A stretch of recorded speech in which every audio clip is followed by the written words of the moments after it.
Je veux que tu saches.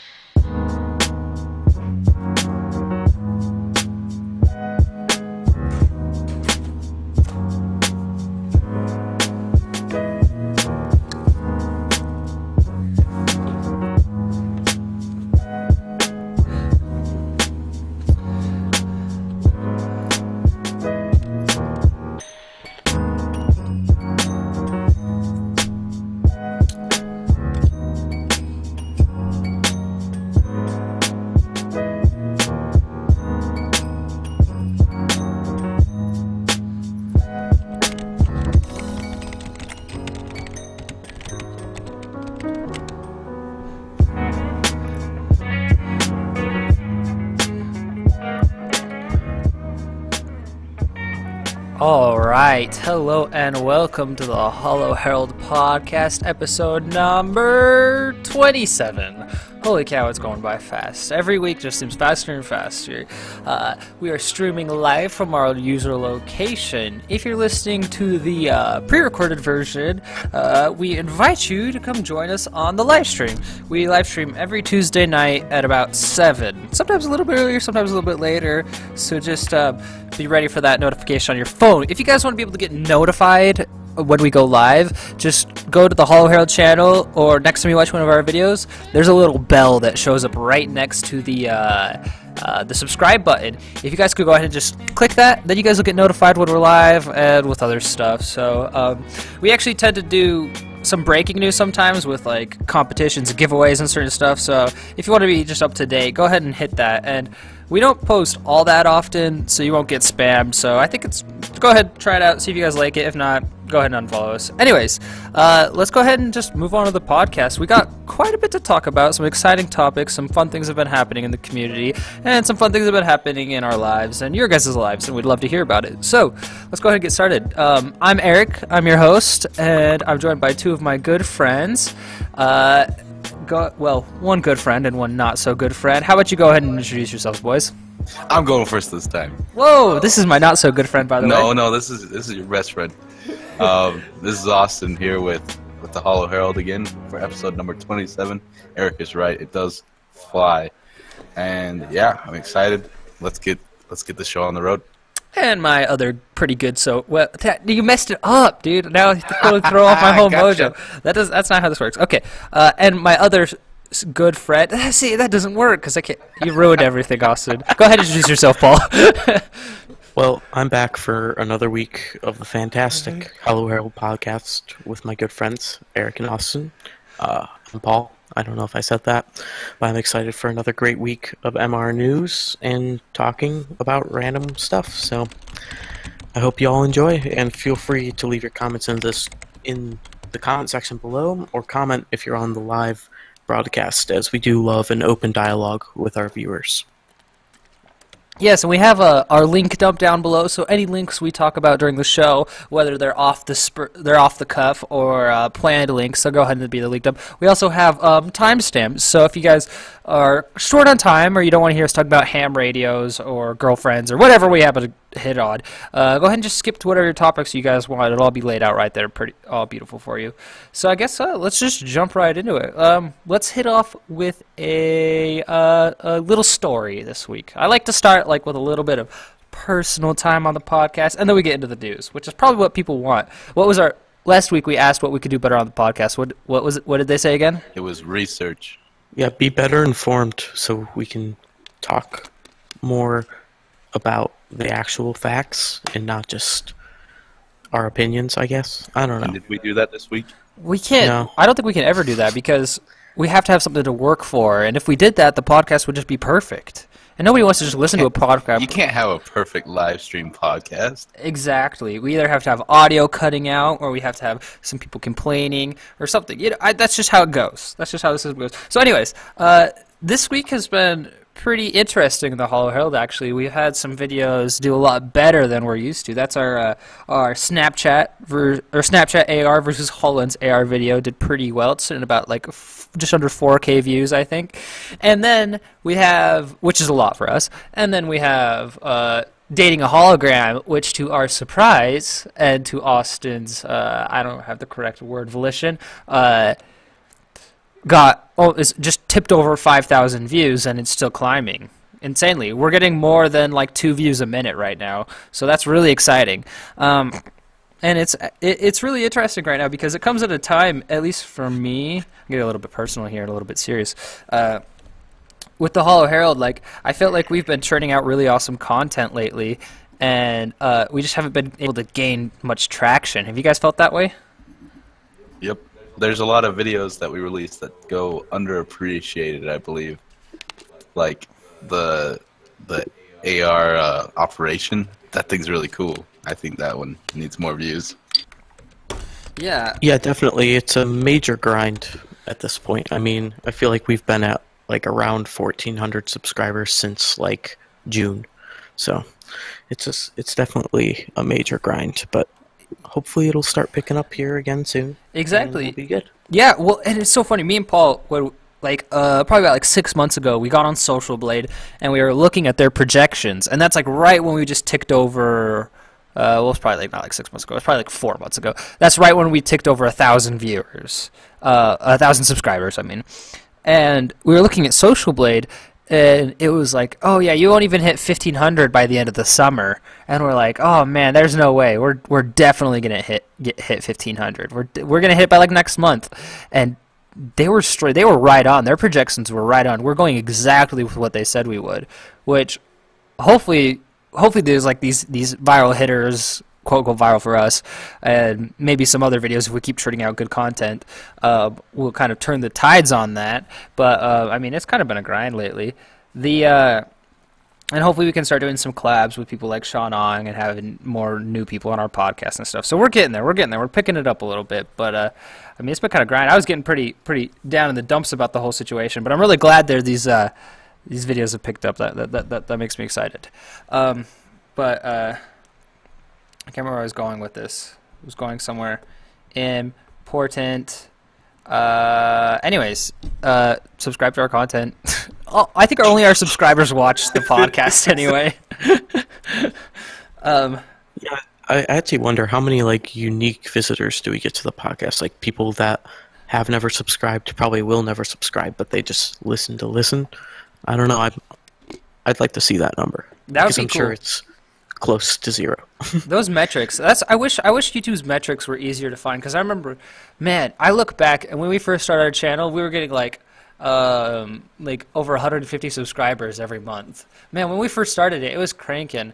We need to get back to that. I think I've noticed on YouTube though, I'm starting to get recommended smaller channels. I don't know if that's just because I'm watching smaller channels more, or I hope they kind of turn the tides on that. But I don't know. We'll see where it goes. I'm excited. I'm excited for the future. All right, so let's jump into some news, shall we, boys? Yep, let's do it. So I guess I'll start because I was really excited about this. But Asus, their new mixed reality headset, someone on Engadget just had a hands-on experience, and they posted a pretty cool video showing like how the controllers will work with it and the headset itself and kind of the experience that you'll get from it. So what I kind of noticed from this is the guy was playing more of a VR game, but I can see a lot more potential with this than say like your Oculus Rift or something like that. And the controllers, the narrator compared, he's like, if you're used to like Oculus Rift controllers, then you'll love these controllers. They work pretty much the exact same. Are these the new MR controllers? Yeah, with does it kind of explain how they work? Not well. Yes, it does actually. So the LEDs around the rings, the device can actually see those, and that's how it's tracking your hand motions, What? I believe. And then you have like a trigger for guns. You have a joystick for movement, and it also has a touchpad. So they're pretty cool. They have a lot of functionality, it appears, and they look just like any other like VR controllers, I'd call them at this point. So it looks like we're looking at about a $500-ish price point. Is that what he's saying down there? Yeah, like I think the stated price point was like $450 or something like that. So it still falls much cheaper than like your Oculus or your Vive. Like if they're fully spec'd out, like you get all the stuff to go with them, you know? I gotta say, man, that's a beautiful looking headset. Whoever their designer is deserves, I mean, a raise or a new position. I mean, holy cow, that is probably the coolest looking VR headset I've seen so far. It's got that like sweet pyramid design. I'll post this in the chat for those that are listening alongside. And if you guys are listening, go ahead and check it down in the linked up. I mean, it's got like this cool gradient view on it, and the eyes. It looks like, wow, that looks cool as hell. And wait, well, who else was it? I blank. Who was it else that just released another headset, just barely? Dell? Lenovo and Dell have both come out with headsets now under this partnership program. Those are a licensing deal. Those are a little bit on the lower, not lower end, but lower price range, correct? They're a little bit lower than this. They're like 350, 400, correct? Yes, and the narrator addresses that, and he says that this feels much nicer than those headsets. Those feel on the cheaper side. These are this is a much higher quality feeling It headset. looks Like, premium. yeah, the materials he said feel premium, and whereas the others feel a little cheap. I mean, yeah, which makes sense. What you get, what you pay for. I think it's really fun to look at what they're doing with these headsets now, because VR, as we've seen it for let's teleport back in time like 6 months ago. VR was either unattainable or just crap. You know what I mean? It was the phone VR or the Samsung VR, the Google Cardboard, which was, entertaining, but it's not like truly what VR is. So you either had, unattainable VR that nobody would get really, or just crap VR. So it's really cool to see this middleman coming in and playing. I wonder how they'll do. What do you guys think? How do you think these mid-range headsets will do? The $350, $500. Where do you think they fit into the whole scheme? Well, for me, I can see the way they're being marketed as this holiday gift. So I think you're going to see a lot more people who have them now. They're getting into that the affordable range, they're the price of a console. And if you know a PC gamer, it might be worth it to be oh, that might be a fun Christmas gift if you're their parent or something. Obviously, it's not oh, I barely know this guy, but I still am going to get him a gift kind of deal. But yeah. It's kind of if you know they're into the stuff, it'll be a good kind of gift idea, I think, and it will kind of open up VR to a more wide audience. So I just found this other article. It's saying that these new headsets are not going to have Steam support initially. So yeah, they're on the MS Power. They all run on Microsoft Mixed Reality. Oh, well, holographic, right? They all run on Windows holographic, correct? Right. Yes. So I'm curious. I've actually seen a lot of discussion in the Holo developers Slack and online recently about how they're going to handle stores like this, because that's one of that's one of the biggest problems with the VR. A lot of people say is the fragmentation of the systems and the stores. Developing an app for Android and developing an app for iOS isn't the hardest thing in the world. But if you have 4 or possibly even 5 different stores and devices you're developing for, it gets pretty hairy for a developer. So they have to pick and choose, which kind of limits the experience for everybody. Do you think it's good to have a one shared VR store, or do you think it's kind of nice to have fragmentation so we go competition of devices and stores? What do you guys think? For me, it's let's all have the same store and you can compete on devices as much as you'd like. But if you want the health of your industry to be okay, you're going to want a shared store. And I think that's one of the reasons that Android has such more widespread adoption. Yeah, the phones are cheaper, but also you just the store is really easy to access, and anyone can post there, and you can find basically anyone else's app on the Android store. So for me, I think it's good to have everything in one place and then not have it fragmented, because you're just going to limit people. People aren't going to buy multiple devices just to try your app. You're going to have to pick and choose as a developer, and that just sucks, in my opinion, because you want as many people to use your app as possible or your game as possible. Exactly. I actually ran into that problem today, not on a VR store, but the creator of Twitch, Justin Kahn, created Justin TV and Twitch.tv and everything, last year released a new app called Whale, which is a question and answer site, but people answer in the form of a video. So it's a way for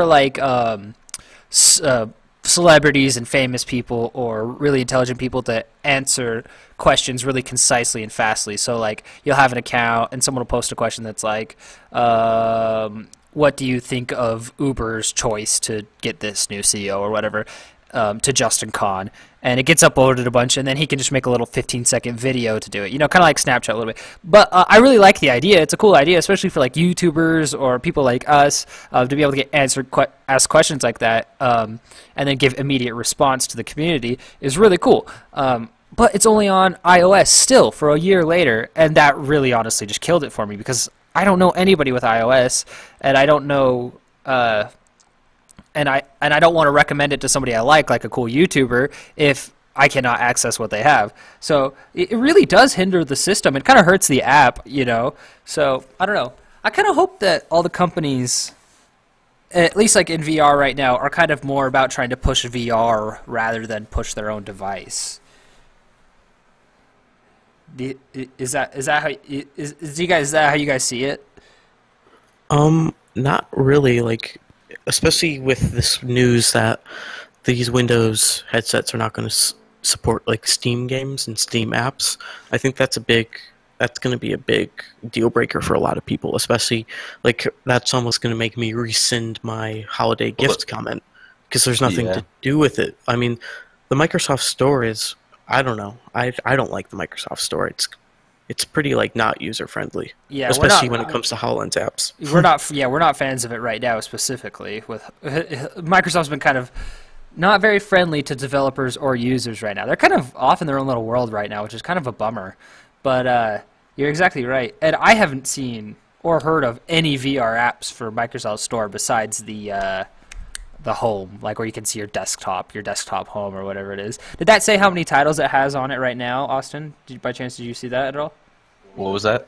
Did you by chance see how many titles are on the Microsoft Store right now for VR? I have not seen that number. Dang it, I was hoping it was part of that article. Did it say when they're going to support Steam? Let me see. Because, I don't know, I feel like that's a big priority. They just say not initially. I don't think there's a date out, but I mean it will come. But does Vive? No, Vive supports Steam VR. Does Oculus do both of them? I believe so. Because I remember that being a big problem. Like people could only get certain devices. What store does Vive use? Sorry, guys. Should have been a little bit more researched and prepared. HTC Vive. The HTC Vive is a Microsoft product? Really? Oh, wait. Did Microsoft buy HTC? Oh, I don't know. They're selling it on their Microsoft Store. Did they? Oh, it's only $600. It's dropped from $800 to $600. Interesting. So now, I don't know. You know, I guess it looks like all VR is kind of dropping. I heard that Oculus did. I didn't know that HTC did as well. Microsoft doesn't own HTC. I'm assuming it's some sort of licensing deal where Microsoft is allowed to sell HTC products on their website. Because HTC is a Taiwanese company, so. Interesting. So it must be some partnership or something. Yeah. And it looks like Rift dropped down to $500 as well. Rift is only $500. Wow, how much was the HTC Vive? I just read it off, but I totally forgot. You said 600? Did I say 600? Yeah.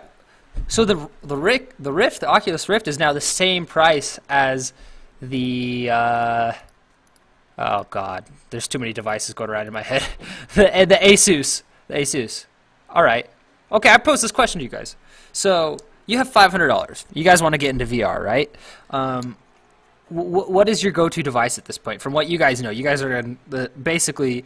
I'm not gonna say we're super big into the VR community, but we know the devices and we know what's going on. What is your guys' go-to device for $500 right now?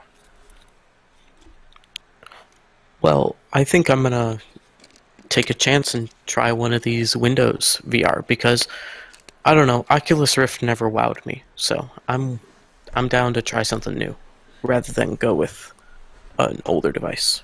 Okay. Austin? I'm gonna agree with Paul on this. I like the hardware a lot better with the new Windows devices. Okay, so with the new Windows devices, do you guys get the top of the line, the Asus 500, or do you guys pocket an extra $250 and get the Lenovo headset? I'm gonna go with the Asus because it just seemed like. I like a device that feels like it has good fit and finish. I don't want it to feel like it's going to break. And from what I've seen with these first touches, that's not really the term for it, is it? But first looks. Yeah, these first looks is that it is kind of feels like a premium device, and I like that about it. So. Okay, Austin, same question. Also, viewers, same question. I'm curious what you guys have to say. Shoot. I don't know. I don't like dropping $500 on anything. So you're gonna go for the 350 device? Probably because I know I probably wouldn't play it that much, but that's just me. I'm split. I'm completely split because 500 is like a nice medium area, I think. It's a nice area to like dip your toes in and get a really good experience but not have to go all the way. But 350 is like you don't have much risk at that point. If you don't like it, it's like, okay, I'm only out $350, it's not the end of the world. So, but if you're out $500, that's a lot bigger, that's a lot heavier hit, I don't know. I'm totally split. I would have to do a lot of research, I think, which sadly there's not much information out about these devices now. So for newcomers like us, it's kind of hard to think about it. Well, let me go ahead and read some of the comments real quick. Noah says, have you heard about Varhos 2020? It's actually said to be 70 times more powerful than Oculus and Vive for a VR headset. Okay, well, I'm reading in the comments because when you guys pull up a link or something about that, because I haven't heard of that. Number one HoloLens fan, welcome to the stream. He says he agrees Microsoft is doing better in hardware and worse in software. I think that's like, well, I don't know. It's kind of reverse of Microsoft's life. Well, I don't know. What is Microsoft good at, Paul? Just business grade stuff? Yeah. Business and technology. Whoa. Sorry, I cut out for a second. What'd you guys say? Yeah, I'd say, well, that's where they made all their money. And that's where they continue to make all their money, including cloud computing. They're a pretty big player in that. I think it's like the big players are Amazon, Microsoft, Google in cloud computing kind of stuff. Oh, yeah, definitely. So, okay. And then, no, it's HTC. Sorry. Sometimes when the podcast, when I don't read the comments right away, I kind of get lost in them a little bit. Sweet. Okay. Paul's got some links up about the Varo thing. In VR space, Microsoft, number one HoloLens fan says, in VR space, Microsoft is a winner because hardcore games can be played on the Windows platform only. Okay, that's an interesting viewpoint. Oculus until it's on sale. So HoloLens says he goes for an Oculus. Hey, thought experiment, Jerry. I just call you Jason. welcome to the stream, thought experiment. And number one HoloLens fan, Jason. Yeah, I'm just gonna call you Jason. That's too hard to say. Welcome to the stream, Jason. They are enterprise focused. Hey, Jason, I have a question. If you're still here, I don't know if you've left yet. You just did a panel, correct? What was your panel on? I didn't get a look at it very much. I just saw a couple bit of it. I'm really curious to what your panel was on because you had a really great show out. You had a really great turnout, and I'm curious what drew that many people in to listen to mixed reality content. Okay. Paul, do you want to hit us with what that thing is? Sorry, I didn't get a chance to look at it yet. Yeah, so this Varjo 2020, it's like human eye resolution VR. So I guess it makes VR actually like not super bad looking. I don't know. That's how I usually. It's just really high resolution VR, basically. So they can. I don't really know. It's just supposed to be super powerful in terms of the resolution of it. I don't think anything has changed about the hardware. I don't know if anything can change with VR hardware. That's a good point. Besides like haptic feedback and stuff, there's not a whole lot of area to explore with VR. Well, I guess, I don't know. You can never say that about technology because then they always find something new to explore. Interesting. Noah always finds the most underground weird stuff that nobody else has ever heard of. So I'll read like a paragraph that explains sort of a bit about the technology behind it. Hit us. So Vario uses a very interesting high-resolution projection technology that can display a high pixel density image at the most interesting location where your eyes are looking at. For that, it also needs to use gaze tracking, but we know that this technology already works well enough to be used effectively with rendering technologies such as full-vetted rendering. So it's kind of like full-vetted rendering, if you know what that is. I don't know what that is. Do you know what that is? So like if you look at if you focus on one object, that object is super high resolution, and then everything around it is kind of blurred out, so it can like process it easier. and it looks more HD. Interesting. So. Sorry, people always tell us to do more research to be on other podcasts, but a lot of the times we come up with the things right in the middle of the podcast, so it's kind of hard to... We're doing the research right as we're talking about it, sadly. If I got that wrong, sorry. No, that was great. Yeah, I think there's still a lot left to explore with VR. I feel like there's price point wise and technology wise and getting customers wise and just experiences. So far I've seen some really cool VR experiences that could only be had in VR. You couldn't do it in a screen. You couldn't do it in augmented reality. It's like a completely VR experience, and I love that. But I have not found anything that has complete widespread appeal. Like Pokemon Go for VR, you know? I have yet to see an experience like that. And I think once we get an experience like that, it can really drive home that technology and drive home that experience for people. I think that's one of the biggest things missing from VR right now, personally. I don't know. I saw people on the Slack talking about VR, and they said it'll at least take a generation to start adopting VR. They say it's too abstract, it's too overwhelming for most people right now, and the use case isn't there. Do you guys tend to agree with that, or do you guys think VR is here, it's ready to use now, and it's good to go? I pose this as a question to the listeners and to Paul and Austin. Go ahead, Paul. I don't know. I think I'd have to agree with them because I'm part of that group. I'd say I'm part of the group that just doesn't see the use for VR in my life. Like, I'm kind of with you in the fact that there's nothing that's like, wow, this is incredible. Like, there's those cool experiences, but it's not like, wow, I have to have one. Like, I don't know, I think the way I choose to buy games is I have to watch at least, like, a video on the game of someone actually playing it. And when I watch people play VR games, it always seems just so gimmicky to me, and I just don't know why it seems gimmicky. Maybe because it is, but... it just isn't there for me. So I'd agree that it's like a generation off. Yeah, same. Like, because I'm a very like social gamer, and so like with wearing a headset, it kind of takes away from that aspect, I would think. And so I don't think I'd use it for gaming, but maybe if there's like some other applications for it, I don't know.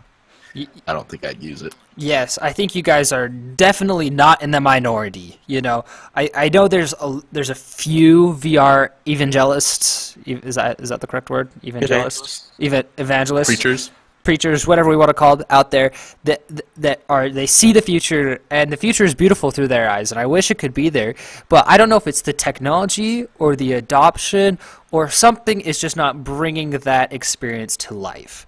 And I think that's really, really sad because I read a lot of sci-fi, and VR is something that's very big in sci-fi. And the way I read about it, it sounds really exciting. But every time, exactly like Paul said, I watch people do VR or I try VR, it's cool, but it's not something I want to invest my time or money in. And sadly, I'm not that big of a gamer. So something besides gaming has to come in and draw me into this. And I think that's one of the I think that's one of the things holding VR back the most, because there are office apps and there are some utility apps, but none are like life-changing, life-altering apps. And for that reason, I don't know, kind of upsets it a little bit for me. Am I weird for feeling like that? You guys are kind of along the same alley, right? I'm not weird, right? No, I agree with you. And I think basically everyone in the comments is also agreeing with us. Like, Thought Experiment says VR is almost all gimmick, and yeah, I agree. Like, at least everything that they publicize is gimmicky. So I think we're definitely part of the majority in that thought that, like, it's just not worth our time or our money at this point. Yes, and which I don't know. Are you guys sad about that? Or do you guys kind of wish VR was more in our lives and a part of our lives, or are you guys content not having it be there? I'm content with it not being there. I mean, my life didn't suck before VR, and it didn't suck after VR, so... And I don't see how it will make it better. I can see MR making my life better. I don't see VR making my life better, because I don't know, I like the real world. Yeah, I like the real world too. Same. But I think there are cool experiences to be had in VR, for sure. I think there's cool worlds to explore and everything. But I guess the best way we felt about it is me me and Paul since high school, we've always like, and definitely with Austin too, our friend group, we've always wanted to try new technologies and try new experiences and try to call cool things like cryptocurrencies. Like we were there before cryptocurrencies were cryptocurrencies. Not that early, but we were there when Bitcoin was $40 a Bitcoin, or $30 a Bitcoin.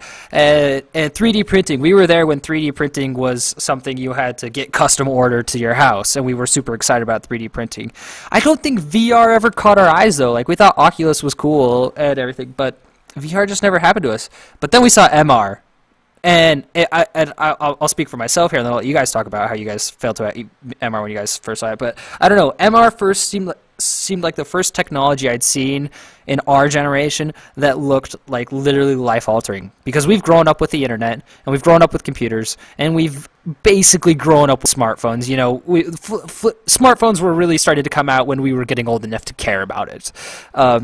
And so we've kind of grown up with all those technologies, but MR and AR-related technology is kind of the first technology that's been, holy cow, this is different, this is our generation's technology. I'll let you guys speak about how you guys felt about it now. No, yeah, it definitely blew my mind. It was like, whoa, this is, I don't know. It was incredible. When I first saw the video from Microsoft, I just saw the possibilities, like how it could literally be used anywhere and everywhere in life. And I just never ran into that with really any other technology ever. Like, I can't think of one that was like, oh wow, this is going to change everything, for me at least. Exactly. No, I felt the same way. That and like the blockchain. I love the blockchain. I'm a big fan. But yeah, other than that, those two technologies, they definitely blew my world apart. I feel like cryptocurrencies and blockchain got to go hand in hand, right? Do you kind of feel like that? Yeah, definitely. Like cryptocurrencies for me are just like the use case for the blockchain, and now all of the serious players are coming in. Like I was reading an interesting article that over $1 billion has already been spent by companies this year in developing blockchain technologies for them. So like this is like not cryptocurrency, not like speculative currency stuff. This is real companies being like, yeah, we want to start securing our data like this. Exactly. I can't remember. I saw a headline for an article that was like blockchain, the new medium for information or something like that. It's like the new carrier of information, whether that's currency evaluation or your stock values or just signing into accounts. I mean the blockchain. We could go on the blockchain for hours. We'll have to do a whole podcast just on the blockchain technology. Anyways, Austin, you kind of have a little bit of a different experience because you got off your mission, which is basically like going and living under a rock for... I was just going to say, I had a 2-year religious experience where I had like a flip phone. And I was out of the scene of technology for that long. And I get home, and me and Eric meet up at like Five Guys Burgers and Fries, and he tells me about the future. And I'm like, oh yeah, right. There's nothing cool. And then I go and try it, and I'm like, wow. And I like almost curl up in a ball, and I'm just future, Future.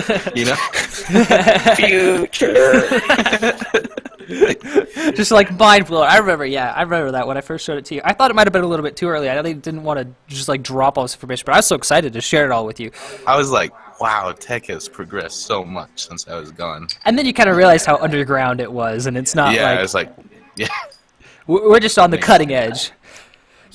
Okay, we're on a good tangent right now, so I'm just going to keep going with it. I read an article recently that was talking about the dangers of being first in something, whatever that is. The dangers of being the first person to try the new experimental food as a caveman, or the dangers and rewards. If you're the first to do it, everybody loves you. You're the first to find this food as a caveman, blah, blah, blah, whatever. And the dangers and first of being first to technology. One of the examples they used was the founder of BitInstant, which for people that are into cryptocurrencies, which a few years ago was one of the first real ways to transact cryptocurrencies quickly. Because just a quick and dirty way how cryptocurrencies work. Me and Paul, I have a wallet, he has a wallet. I want to send him some money. I have to put that money on the blockchain, and then someone has to solve a little puzzle, an algorithm, and then that certifies and verifies that it happened, and then he can have it. But that little puzzle-solving place can take forever sometimes. It could take a couple days, and if it's a low enough amount, it could literally go off into oblivion and never be seen again. It's one of the pros and cons of the blockchain. And what this guy did, he was a 22-year-old founder in the UK, I think, or some European country. And what he did is he would take you for your word that you put your money on there through the blockchain's word, and he would pay you instantly for your money and transact it really fast, right? Isn't that how like BitCash and BitInstant and BitGo work, Paul? Well, BitInstant works like that, but Bitcoin Cash is a completely different thing. It is based on a blockchain. They just remove some barriers for it. But so BitInstant works like that, correct? Though. Yes, where the guy just has a huge Bitcoin wallet. Well, obviously he has a lot of capital to run this scheme, but he could just collects Bitcoins from people and then gives out cash for the amount of Bitcoins at their current value. And then I think he finances it via selling his huge, like he probably has like millions of dollars worth of Bitcoins, because Bitstamp uses a Bitcoin Instant. I don't know if GitHub does not yet, correct? They're going to soon. Hopefully. And then who's the biggest right now? Coinbase. They have it. So this guy has to have millions of dollars in Bitcoins and in cash to transact all this stuff. And he just keeps on financing it by selling Bitcoins that he receives from people at a lower price and then selling it at the high market price. Exactly. And so I think BitInstant's a little bit different than the one that they use now, right? I think BitInstant was like the original, and now they use like a different, whatever it happens to be. Anyways, that's the way it works. So quick and dirty rundown. Anyways, he was the first person to do that. He was, as some people would say, a pioneer in this technology. And it came and it bit him in the ass, hardcore. He landed in the U.S., I think, to do some business here, and there's nothing illegal what he's doing, there's nothing illegal at all. No, nothing illegal, right? Yeah. Well, he's technically laundering money. That's what he got charged for. The source of the money, you're not. Yeah, I wrote a paper for my law class on this. Okay, go ahead. I'll let you talk about it. You sound like you know a lot more than me. You sound qualified.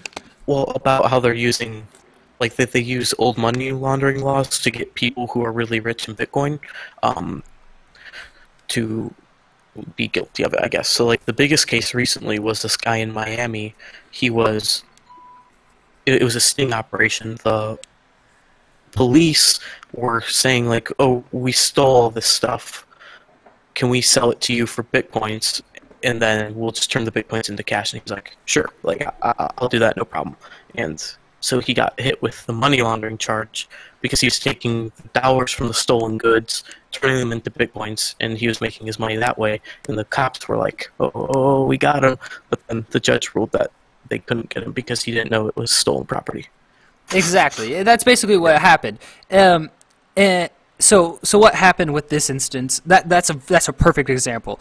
But what happened with this specific one is someone took their Bitcoin and they cashed it out, and then they used that cash to buy drugs, or they cashed the money and then they used the Bitcoin to buy drugs on like the Silk Road or something.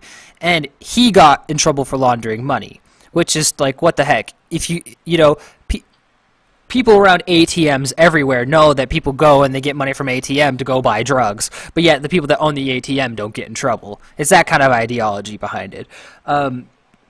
But he was a pioneer in the technology, and he had to be the one that got bit by this.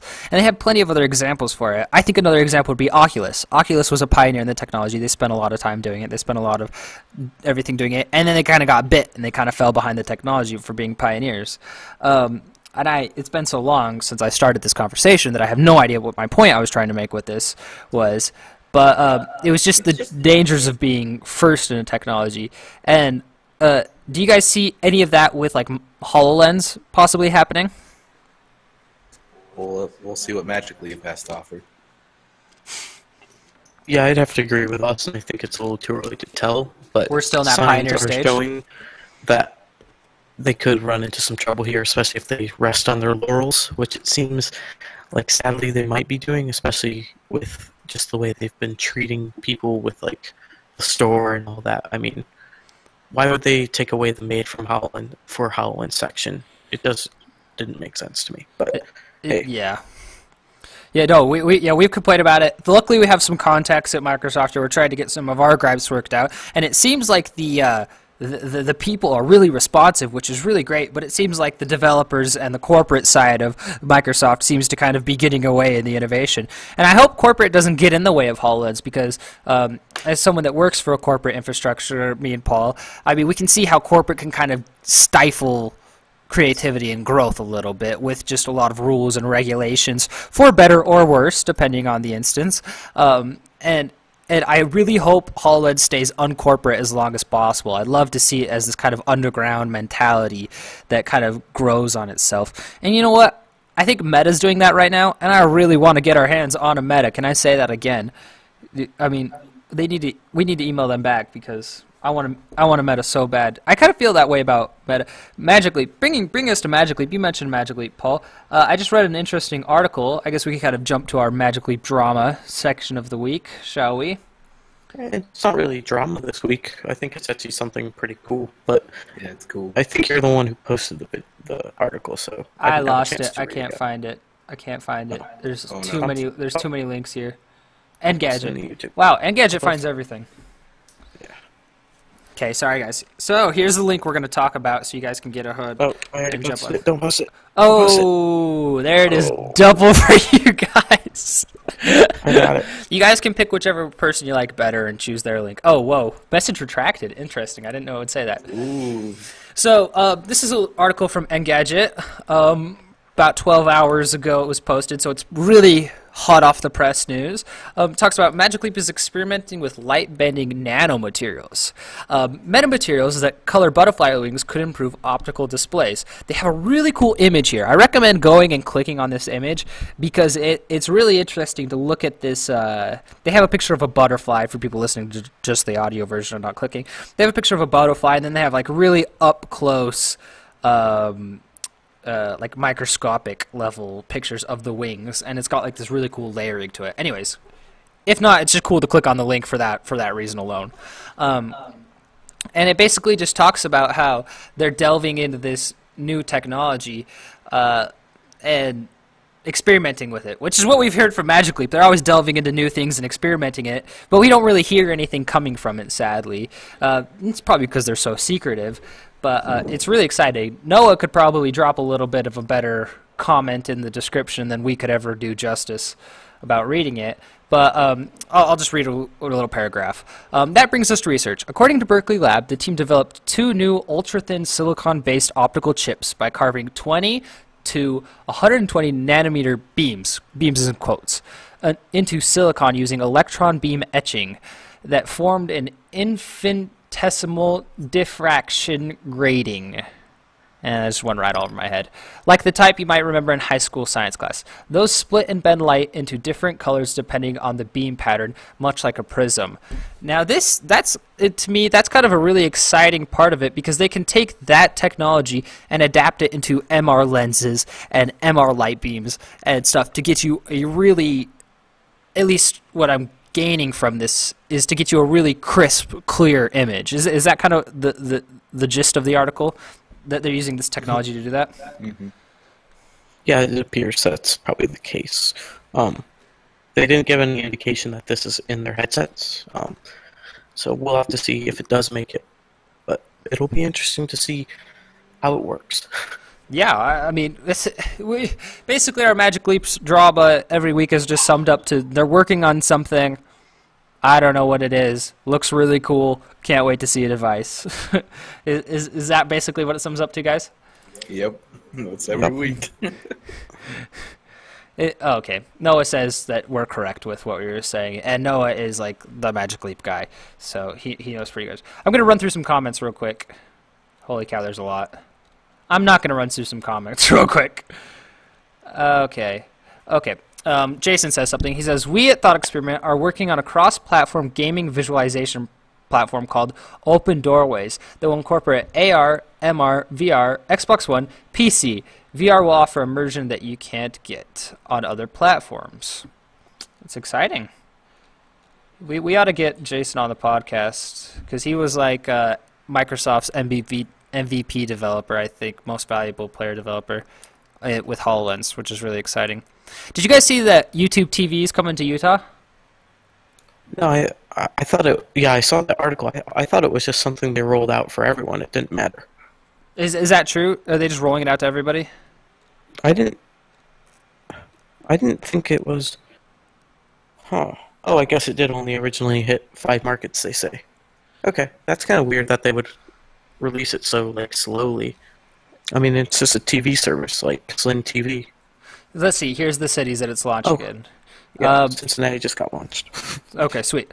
Austin, Texas, Birmingham, Cleveland, Denver, Grand Rapids, Kalamazoo, Battle Creek, Greensboro, High Point, Winston-Salem, Harrisburg, Lancaster, Lebanon, York, Hartford, New Haven, Indianapolis, Kansas City, Milwaukee, Norfolk, Portsmouth, Newport News. This is the way they write this up is really hard to read.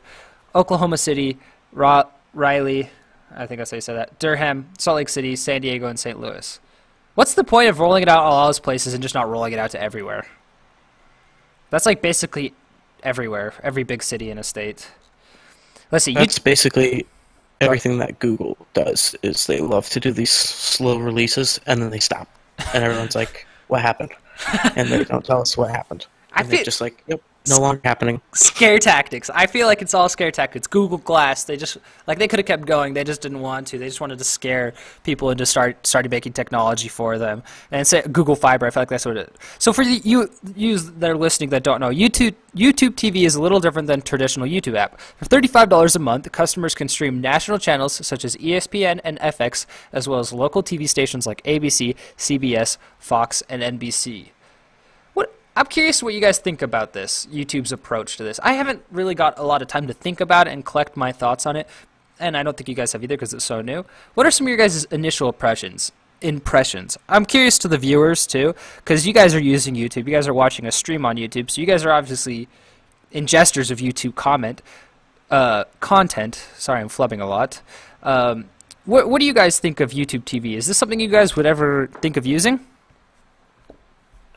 For me, no, and I'll tell you that it's because they're late to the game.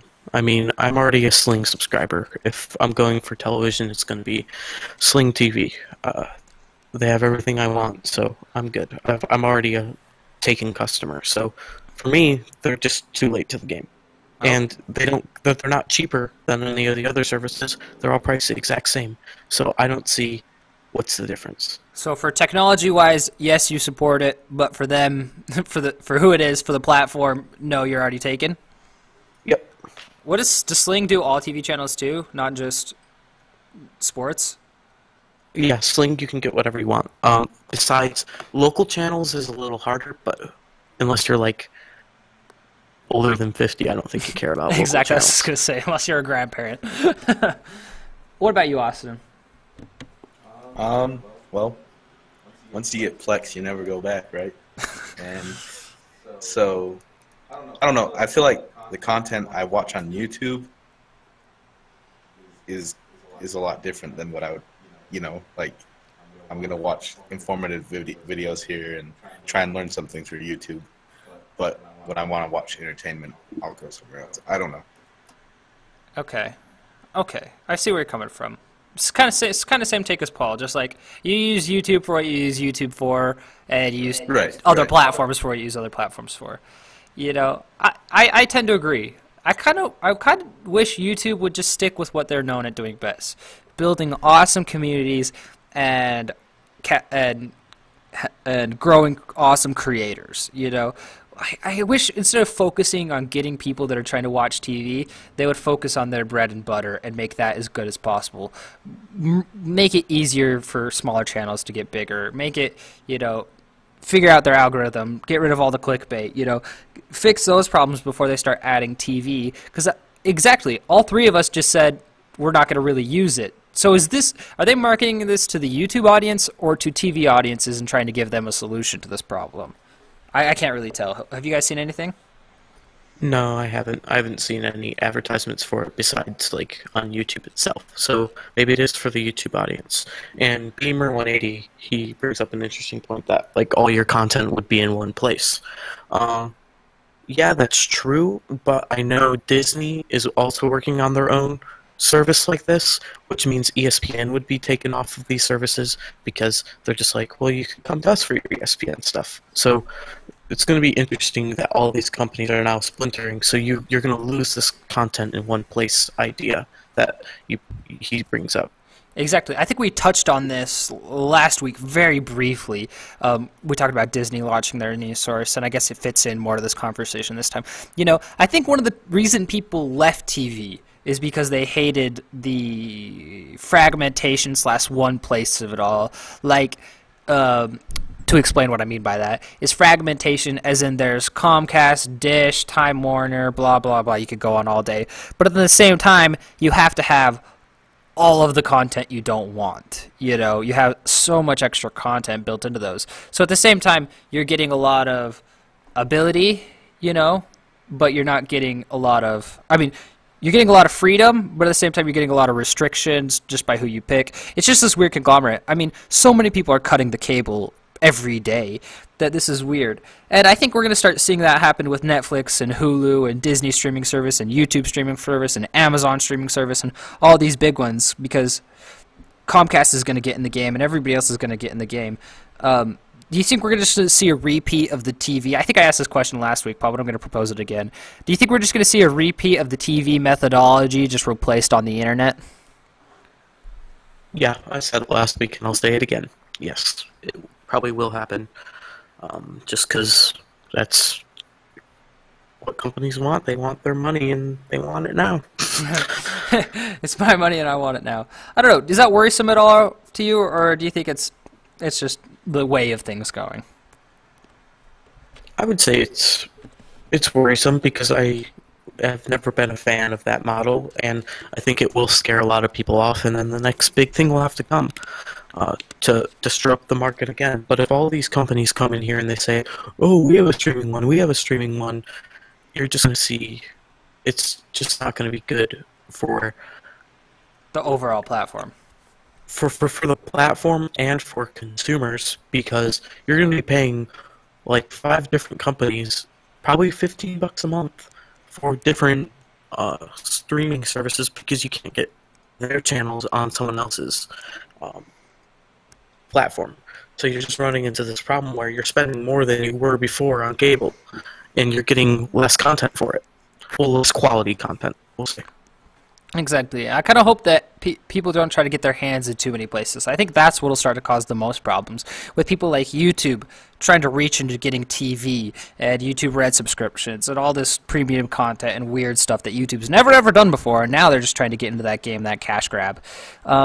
Netflix does what they do well. They do movies, and they do Netflix originals really well. And Amazon does Amazon selling, and then their Amazon Prime does its own kind of Amazon Prime thing. Their Prime Instant videos. But then you have Hulu, who's really good at TV shows, and they kind of stick in that niche.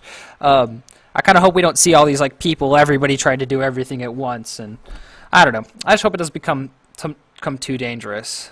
So I'm going to read through some of these comments real quick before we get too far off track, and then we'll probably get to our closing statements. Let's see.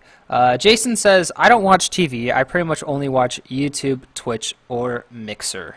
And I think everybody that's probably in this chat and watching this and talking on it is exactly the same. We get our content online. What about getting all your content in one place? Beamer says, you don't have to go everywhere to get all your content. We addressed that. HoloLens Fence says, talk about free versus paid. We love free. Free works to a point, and that's kind of where most people start to get a gripe, is when it transitions from free to paid content. And for better or worse, it's kind of a process we have to go through. That is what I'm saying. You can get all your content on one platform. As a consumer, that will kill my interest. I don't want to get multiple places. It weakens the streaming market. Plus, I don't want to pay $15 for subscriptions, says Beamer. It will drive piracy. And yeah, I guess it will, but everything drives piracy. So yeah. Any closing words, boys? Thanks for showing up, everyone. We enjoyed the great conversation in the comments, and come around next week, and I'm sure we'll have more great conversations to have. and hopefully be a little more prepared, but no guarantees. This one came on me quick. Thanks for listening in, and Oh, you cut out, buddy. You cut out. Still cut out. He's cutting out. Oh. I think his keyboard's... okay, There you go. It's working now. I think it's working. You're good. Okay, do you guys have any like HoloLens video ideas we could do, or apps that you want previewed? If you could drop something in the comments real quick, that'd be great. Thanks for listening. Yep, okay, I guess that's we're gonna go ahead and end this one. Let me get up the music, bring it up. So, I guess it's that time of the night where we bring the Holo Herald podcast to an end, and I gotta say this was a pretty good one. We hit on some really good topics, we had some great chat, we had some great involvement from the live stream, and I hope we have to continue that to the final version, and we have some great conversations and great discussions down below in the comments. I can't wait to have that. Sorry about lacking content to anybody that's there and still listening. You guys are our hardcore viewers, and we really, really appreciate you. Sorry for lacking of content. It's kind of been a bum week here at the Holo Herald. Even things are going so well, there's some stuff behind the scenes that's just been causing problems. We're gonna get right back on the horse. Tonight, we're gonna get some videos out, and hopefully tomorrow or Thursday. Hopefully, definitely tomorrow. We're gonna have more content. We're gonna try to get back on our schedule of like about 3 videos a week or 3 pieces of content a week. And we appreciate you guys for everything you guys do, and we appreciate everybody that showed up to the live stream. That's you, Beamer, #1 HoloLens fan, Noah, Jason from Thought Experiment, and sorry if I missed you and you didn't stop by. Thank you guys so much, and thank you for everybody that's listening to the final version. It means so much to us. We do this for you guys, and the feedback is so great, and we just want to grow this community, and we want to grow with the community. So, thank you guys so much. This has been the Holo Herald Podcast, episode 27. We'll catch you guys in the next one.